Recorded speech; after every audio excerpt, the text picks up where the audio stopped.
some of the rhetoric among Republican elected officials and activists and media, some of it pretty troubling and not necessarily connected to facts, but being used effectively to mobilize people. President-elect Trump tapped into that particular strain within the Republican Party and then was able to broaden that enough and get enough votes to win the election. Teachers and parents are calling it the Trump effect. Bullying is up. A lot of people are feeling, uneasy. A lot of kids are expressing their concerns. Okay, you heard it. Republican rhetoric, bullying, the Trump effect. Well, in the case of my next guest, it's the liberals who are now doing the bullying. He's Michael Evangelista-Ysasaga. Did I do that right? You did. Oh, you are an Hispanic contractor.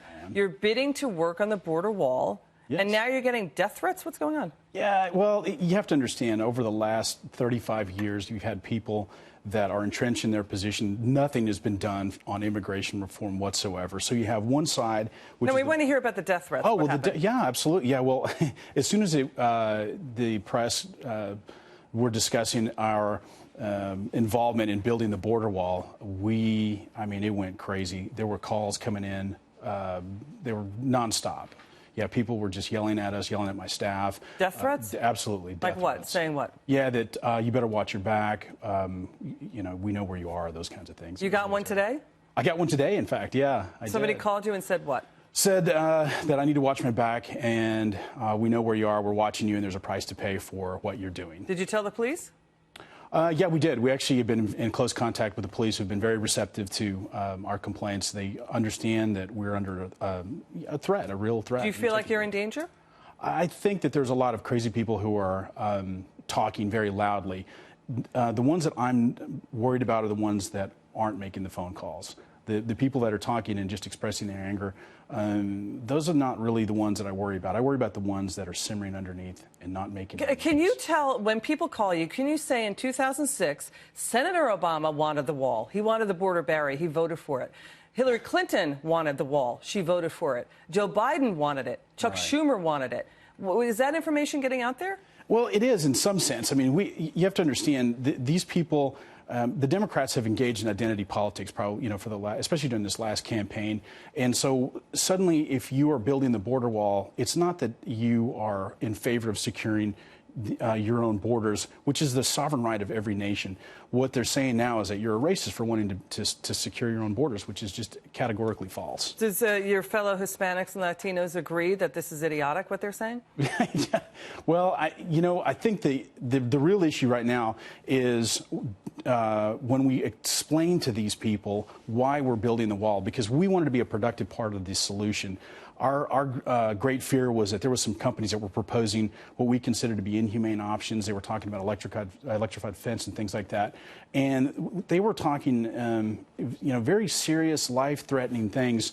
And we wanted to be a productive voice at the table, because you have to understand that the United States government is relying on us, the federal contractors, to come up with the design and to implement the construction. So you're the CEO of the Pena Group, right? Correct. And what does it do? We are a defense contracting firm, and we build very large infrastructure projects for the government, including roads, highways, bridges, hangars, things like that. And you're based in California? We're based in Fort Worth, Texas. Thank you, but you do work, sorry for that, you do work in California. Oh, yes, yeah. Yeah, we do. So tell me about how your grandparents came to the U.S. Well, my grandparents came to the United States illegally. And when? Back in the 30s, very different time back then. Yeah, so back then you had an avenue for citizenship, and that's what I've been saying. For the last 35 years, we've done absolutely nothing for immigration reform. All we did, Reagan, God love him, he gave amnesty to about 6 million undocumented immigrants, and that was just an open invitation to make a bad situation even worse. Some people don't like that. They say that's really bad. You're basically acknowledging it's okay to get in here illegally. What do you say? I think you need to, here's what I say. I think there needs to be a graduated earned citizenship program. It has to happen. But unfortunately, right now, the American people, it's difficult to convince them, and certainly our politicians, to pass a new set of laws when we're not enforcing the laws in the books, including, most importantly, securing our borders. That has to happen first. I've been lecturing on immigration for the last 10 years, and what I have found talking to the American people is that they want to see the borders secured first, and then they're going to have the appetite to pass comprehensive immigration reform. That's interesting. All right, Michael, thank you for your time, and good luck with everything. Can you come back on the show and let us know how it's going? Yeah, I'd love to. Yeah, okay. thanks for having me. Good stuff. Thank you, Michael. Yeah, and say wonderful. Thank your you. best to your family, too. Our best, rather.